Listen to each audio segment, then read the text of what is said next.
Okay, I'm going to share in my vision real quick what I'd been seeing in a vision. I seen in a vision there's these nomads back in the time of Abraham, and they made for themselves ovens that were basically they were very simple materials: copper, sand, calcite, crushed calcite, and some sort of a magnetic ore, some sort of thing that they put in there. Um, the process that they would make it was sort of like plaster, and so it would sit up like a cement oven that had a hole in the middle. Uh, you know, looked very similar to what you see with your modern day clay ovens, except for the venting. They had about 5 holes around there, spaced out around this oven, and they would have little plugs that they could put into it, but they also had these little chamber pockets that would fit into it and meet in the middle is sort of like a pocket that would also um, meet in the middle and would kind of, they had another piece that they put down in the middle of it that was all made out of copper, and on the inside of it, it had this crushed quartz like sand um, pieces that were made of quartz. So they had quartz in there, and it was extremely hot. It was white hot, and so um, they would remove some of these chambers and some of these pieces and take it out and only use one or two when they wanted to kind of control the heat that was in there. And sometimes they melt glass or steel or metal inside there, iron, and it just turned to water. I mean, it got so hot in there. So basically, these nomads, you know, were very valued by the Egyptian empire because of their skills, their trade fire holder skills, and their oven building skills, and just a lot of different skills for making different things, bricks, and various different types of building materials. So anyway, I wanted to apply this vision to something modern to stay warm. So a relative had showed me some of the clay oven designs that they had out going on now, that where they use a couple of candles to heat up a clay pot, and I'm going to show you how I used a vision that I feel like I have as a gift from God to increase the energy output from a clay pot heater. I've increased the energy output now to about 100 times, and I'll also be telling you how you can do it for free once you get the quartz crystals crushed, and you put it inside the soft copper tubing. You will then have a super element heater that will be producing probably 1,000 times more heat. And so let me show you the designs real quick. Um, these were the designs that I'd seen first. This is the clay heater, and so inside that aluminum pan, you've got about 3 or 4 candles, and they're burning, and yeah, and they're kind of, there's got a hole in the middle of it there, and it's pretty much radiating heat. Um, Usually they put a steel rod in the middle of it, like you see here. What I've gotten my own design here, I've been experimenting with. So there's a bunch of washers there and a steel um, screw. It's got some bolts in it, and on the inside there, I've got toilet tissue that's been soaked in 70% isopropyl alcohol. It'll burn for like 2 or 3 hours like this, and this is really not a good heat conductor. I found these washers are made out of stainless steel, whatever they are. I mean, they increase the heat, maybe, probably, I'm guesstimating 10, maybe 15%, but they're really not that good at it. So what I suggest doing is taking soft copper and putting crushed quartz crystals and in there, and it must be quartz because it's very good. It works perfect with copper for intensifying heat output, and about 1,000 times to 2 to 5,000 times. So you put what you do. You take your soft copper, you crush up your quartz, put it inside the copper tubing, and then you take and you wind, you crimp the ends. Then you take it and you wind it around a broomstick handle till you got a coil. And then you take it and you put it through the top of your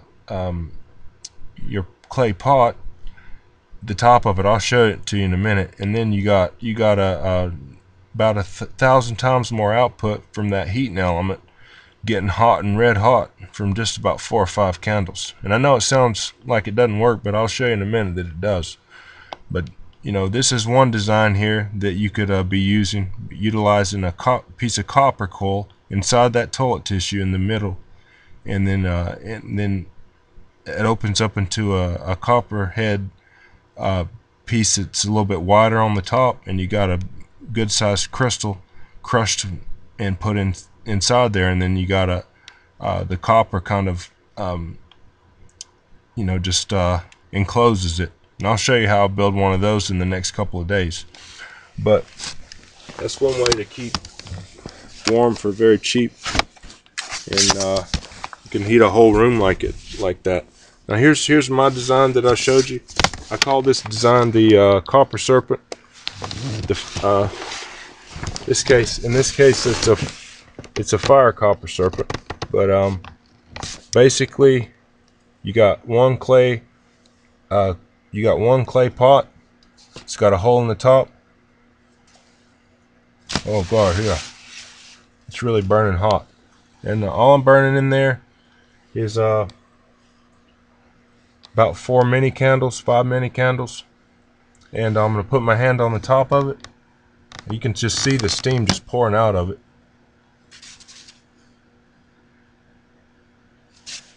It's really hot up there. And so basically what it's taken the 5 candles, and through the element of copper in the storage of a coil,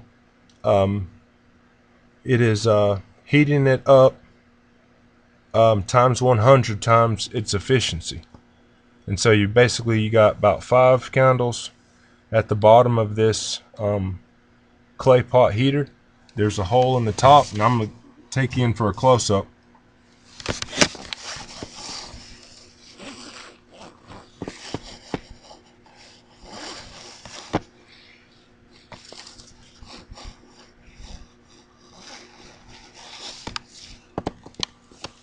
I can't get too close because I don't want to damage the lens because it's getting real hot. So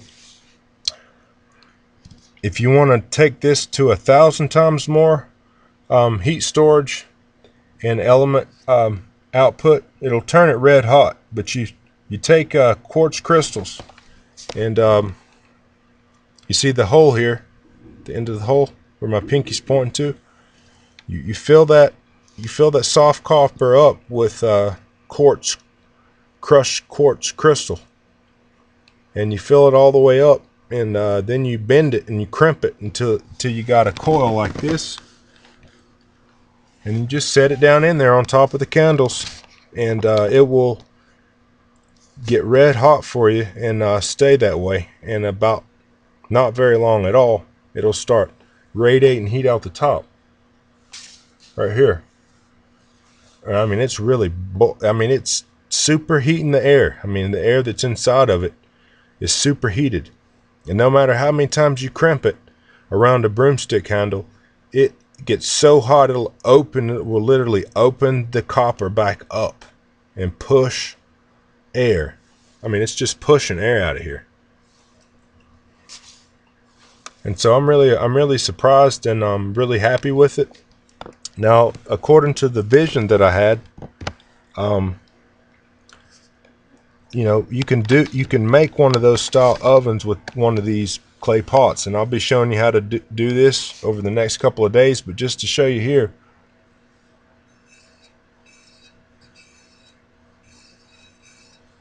you'd be cutting out holes, pretty small holes, about 5 of them, around this clay pot. And on the inside of the holes, you have soft copper, a little bit wider copper than this one here. You attach them to the inside, and the soft copper is filled with quartz crushed crystals.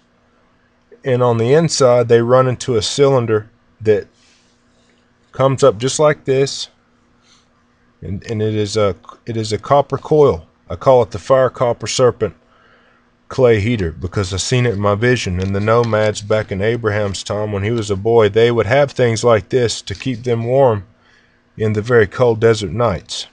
And so their heating technology worked perfect. And it worked so perfect in their science of understanding heat and the force of heat, if you will, the element of heat, that they had their entire clans that would dedicate their life to fire holding and to keeping the fire lit all the time. So that's where your shamans originally came from, fire people. They were in charge of this, and so the Levites would have had the honors of doing these things, and that's where you get the stories for like Phineas and them. They weren't paying attention. They brought the wrong kind of fire, and they got in trouble. And so, but they kept these fires going all the time, kept them lit, and it went back into their past where their nomads, their ancestry. These nomads would be in charge for keeping the fire oven going, fire heater, and it was a sand heater. It was made out of sand and calcite crushed. They would make a mortar from it. They would make a mortar of that and some sort of a magnetic, I think it was magnetite. Magnesite would be crushed up and put throughout this mortar, and they built an oven. This looks similar to a clay pot there, but it's made out of mortar, and it had about 5 holes on the outside of it, where they could insert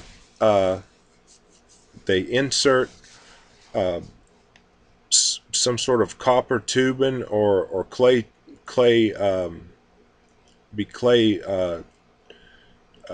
tubes. So it's kind of like chambers that they just insert in there, and they would kind of connect to a shaft piece that would come up in the middle of it, would increase the heat in there times of probably like 5,000 times, enough to where it can melt steel, melt metal, melt glass. And they taught this to the people in Egypt on how to do a whole lot of this, and they were valued there for that reason. In the Persian kingdom, the king learned how to build one of these ovens, and he was so impressed with it that he built a huge one.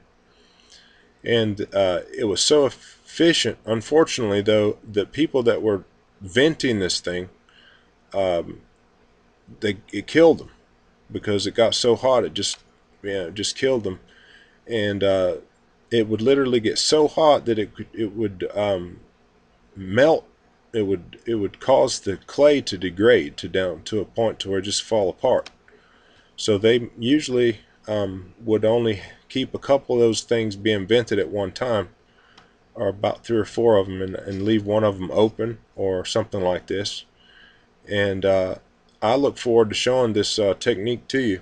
I hope that you've enjoyed the share. Hope that it serves you well, and that you could keep your family and children warm with this low cost type of heat. I will show you how it is constructed in the future.